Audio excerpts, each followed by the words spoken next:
కావాలి. కేంద్రానికి జగన్ సర్కార్ ప్రతిపాదన. ప్రస్తుత ఆర్థిక సంవత్సరంలో తమకు 97,000 కోట్ల అప్పు కావాలి.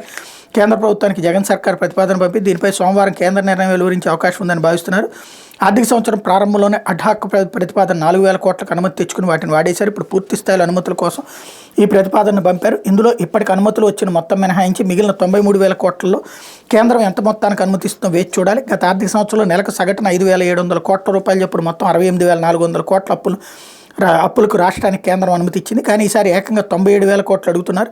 ఈ నేపథ్యంలో 2024-25 ఆర్థిక సంవత్సరానికి గాను 80,000 కోట్ల వరకు అనుమతులు వచ్చే అవకాశం ఉందని తెలుస్తుంది. అంటే ఆ స్థాయిలో రాష్ట్రపు ఆదాయం పెరిగింది. ఊరికినే ఇచ్చారు. అక్కడ మెయిన్ పాయింట్ ఏంటంటే ఎఫ్ఆర్బిఎం నిబంధనల ప్రకారం రాష్ట్ర జిఎస్టీపీలో 3% వాటాని అప్పు కింద ఇస్తారు.